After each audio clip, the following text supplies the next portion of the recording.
రచ్చబండ ముచ్చట్లకి స్వాగతం సుస్వాగతం. Hi hello నమస్తే, ఎట్లున్నారు? అందరికీ శనార్థులు. దినాము మన రచ్చబండ ముచ్చట్ల వార్తలు చూసే అభిమానులందరికీ దండాలుల్లా. మరి ఈరోజు మన రచ్చబండ ముచ్చట్ల వార్తలలో కొన్ని ఎరైటీ ముచ్చట్లు మీకోసమే పట్టుకొచ్చింది బాసాని మమత. మరి ఏమాత్రం లేట్ చేయకుండా ముందుగాలైతే ముఖ్యాంశాలు చదువుకొని గట్టెనక వార్తలు షురూ చేద్దాం. చలో మరి.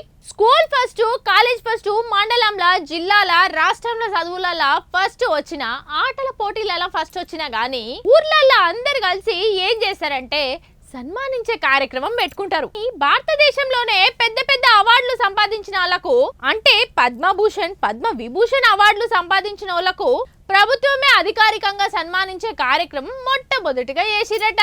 అయితే దీని గురించి సన్మాన కార్యక్రమంలో చిరంజీవి గారు మాట్లాడుతూ ఏమన్నారంటే చూడురి మీరే.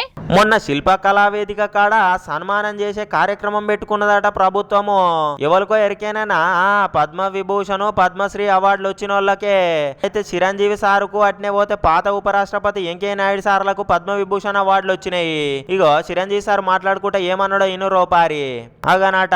అవార్డు అనౌన్స్ చేసిన వెంటనే ఒక ప్రభుత్వం స్పందించి వారికి ఈ సన్మానం చేయాలనే ఆలోచన వచ్చిందంటే ఇదే మొట్టమొదటిసారి ప్రభుత్వం చేస్తున్న పని. ఇక దానికి ప్రధానమైన కారణము యువ నాయకులు అట్నే డైనమిక్ లీడర్ రేవంత్ రెడ్డి సారే అనుకొచ్చిండు.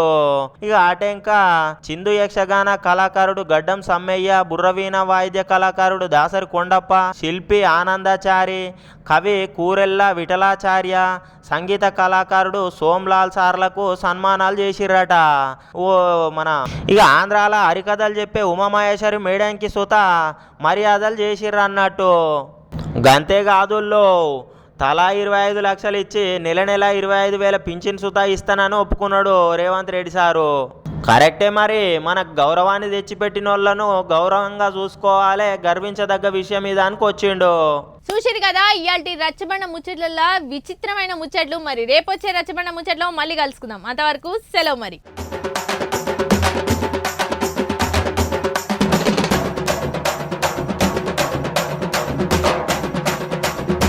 రచ్చబండ ముచ్చట్లకి స్వాగతం సుస్వాగతం.